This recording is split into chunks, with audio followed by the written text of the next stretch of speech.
दोस्तों, आज की इस वीडियो में मैं आपको बताऊंगा भारत की जो विभिन्न क्रांतियाँ हुई हैं खाद्यान्न के क्षेत्र में और विभिन्न क्षेत्रों में, तो उनके बारे में आज बात करेंगे। और अपने साथ ही क्या है, आपको बिल्कुल याद हो जाएंगी चीज़ें और बिल्कुल मेमोराइज़ करवा लूँगा।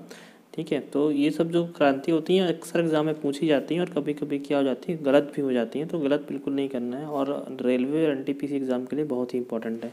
तो चलिए स्टार्ट करते हैं और मेरे साथ बिल्कुल आपको याद करते हुए चलना है ना। तो इसमें देखिए, अगर हम लोग पहले की बात करें, पहला ही देखते हैं हम लोग, हरित क्रांति देखते हैं। ठीक है, हरित क्रांति सबसे इम्पोर्टेंट है। ये किसके लिए था?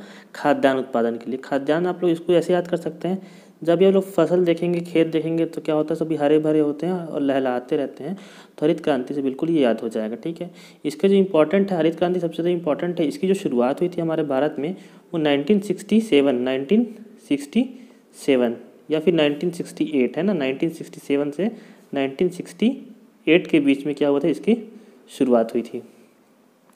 इसको अगर हम बात करें इस व्यक्ति का, जिनका हाथ था इस क्रांति के पीछे, वो थे डॉक्टर स्वामीनाथन। ठीक है, कौन थे? डॉक्टर स्वामीनाथन, हरित क्रांति के जो जनक कहे जाते हैं भारत में, उनका। और हाल ही में जो किसान आंदोलन चल रहे हैं उसमें भी क्या है, सरकार ने कहा है कि उन्होंने डॉक्टर जो स्वामीनाथन थे, उनकी कमेटी की जो रिपोर्ट थी वो बिल्कुल हरित क्रांति में क्या किया हुआ है, शामिल किया हुआ है। तो हरित क्रांति सब लोग बिल्कुल याद हो जाएगा। हरे भरे खेत होते हैं, इसमें सभी प्रकार की फसल शामिल, फसलों का उत्पादन या खाद्यान्न उत्पादन क्या है, हरित क्रांति। अगर आप पूछा जाए कि हरित क्रांति में किस फसल जो सर्वाधिक उसका उत्पादन हुआ है, तो आप लोग बिल्कुल याद रखेंगे वो फसल कौन सी थी, हमारी गेहूँ है ना। गेहूँ जो थी वो सबसे इम्पॉर्टेंट थी और इसमें गेहूँ क्या है, सर्वाधिक हुआ था, उत्पादन क्या था, बड़ा था। इसमें चावल आएगा, इसके बाद क्या आएगा, चावल। तो उससे आपको हरित क्रांति, खाद्यान्न। दूसरी क्रांति की हम बात करते हैं। दूसरी क्रांति हमारी कौन सी है? श्वेत क्रांति है ना। देखो श्वेत, देखो यहाँ पे मैंने व्हाइट कलर से इसको लिखा हुआ है और यहाँ गाय का एक फोटो ही बना हुआ है। तो दुग्ध उत्पादन, दूध उत्पादन थे। श्वेत क्रांति में एक व्यक्ति का आपको नाम याद रखना, डॉक्टर वर्गीस कुरियन। श्वेत क्रांति, इसको ऑपरेशन फ्लड भी बोलते हैं। और ये कब स्टार्ट हुआ था? 1970 में स्टार्ट हुआ था। कब स्टार्ट हुआ था? 1970 में। भारत में जो श्वेत क्रांति है 1970 में स्टार्ट हुआ था। इसको बोलते हैं ऑपरेशन फ्लड के नाम से इसको चला जाता था। अब वो एक नाम पता होगा, जो आप लोग अमूल दूध पीते हैं, ठीक है, उसका पूरा नाम क्या है? आनंद मिल्क यूनियन लिमिटेड। ठीक है, तो ये भी क्या है, श्वेत क्रांति के समय ही काफ़ी ज़्यादा हो गया था। जब श्वेत क्रांति स्टार्ट हुई थी 1970 के आसपास, तो भारत का स्थान क्या था, 50वां था दुग्ध उत्पादन में, है ना। वो जो अब बढ़कर जो 50वां रैंक था, वो अब बढ़ के कहाँ पहुँच गया है, वो फर्स्ट रैंक है। भारत का दूध उत्पादन में क्या है, फर्स्ट रैंक हो चुका है। तो आपको ये दो चीज़ें हैं, इसमें बहुत ही ज़्यादा इंपॉर्टेंट हैं और दोनों याद रखनी है। डॉक्टर स्वामीनाथन किसकी क्रांति, हरित क्रांति से हैं, और डॉक्टर वर्गीस कुरियन वो हैं दुग्ध उत्पादन श्वेत क्रांति से। इन्होंने देश को इतना आगे बढ़ाया किसी के क्षेत्र में कि आज जो है हमारा जो भारत है वो विश्व में पहला नंबर है दूध उत्पादन का। तो हरे से आप लोग क्या समझे, हरित क्रांति, और सफ़ेद चीज़ क्या दिखते हैं, श्वेत क्रांति, मतलब दूध उत्पादन से। तीसरी की नीली क्रांति। ठीक है, नीली क्रांति किससे? नीला आप लोग जाता है, समुद्र नीला होता है, तो समुद्र में किसकी खेती होगी, तो मछली की खेती होगी। तो मत्स्य उत्पादन। नीला मतलब अपने रमन प्रभाव पड़ा हुआ कि समुद्र नीला क्यों दिखाई देता है या आकाश नीला क्यों दिखाई देता है। ठीक है, तो नीली क्रांति के संबंधित हो गई आपके मछली उत्पादन से।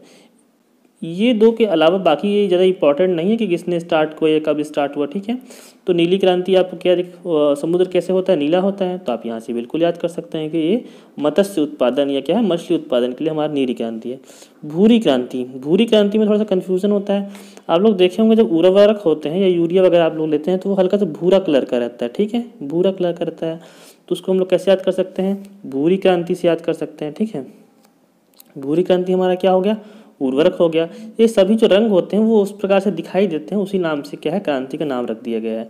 थर्ड देखिए, रजत क्रांति। रजत मतलब सिल्वर क्रांति। ये देखो सिल्वर, तो किससे होता है, अंडा उत्पादन से। अंडा एकदम प्योर और ज़्यादा वाइट नहीं होता, हल्का सा क्या होता है उसमें सिल्वर का रंग होता है।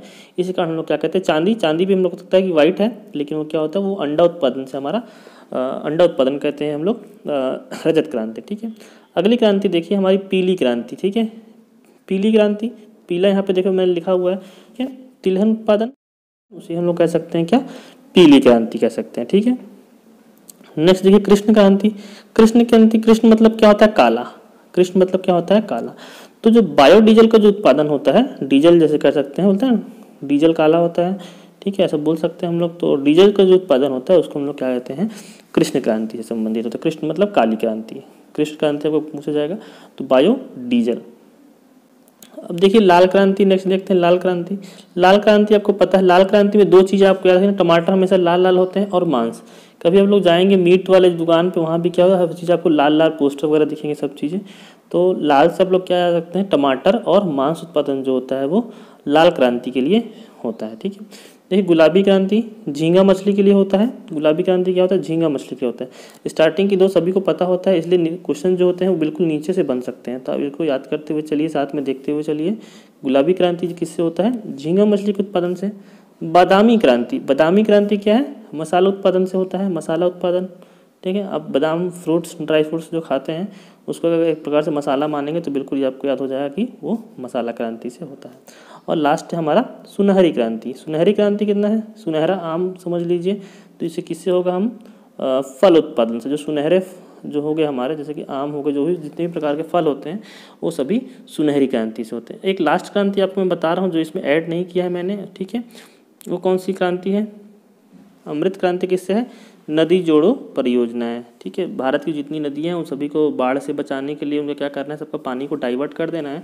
तो किससे संबंधित है, अमृत क्रांति। अमृत क्रांति आपको कही जाएगी तो आप समझ जाना कि नदी की जो जोड़ने की जो परियोजनाएं हैं उनके बारे में कहा जा रहा है अमृत क्रांति, ठीक है। तो होप सो आपको ये सभी क्रांतियाँ आपको समझ में आ गई होंगी, देख लिया होगा आप लोग, आपको याद भी हो जाएगी। तो ये छोटी छोटी बातें हैं जो रेलवे एग्जाम में ऐसा अक्सर क्या हो जाता है, पूछा जाता है। तो मैंने आपको कितनी क्रांति बताई, 1 2 3 4 5 6 7 8 9 10 11 और एक लास्ट में क्या है, अमृत क्रांति मैंने बताया। तो अमृत क्रांति को मिलाकर कुल 11 प्रकार की क्रांति मैंने आपको बताई हैं। इनमें से जरूर से जरूर आपको एग्जाम में आएगा। तो दोस्तों आज के इस वीडियो में इतना ही है, मिलते हैं हम अगले वीडियो में। तब तक के लिए जय हिंद, धन्यवाद।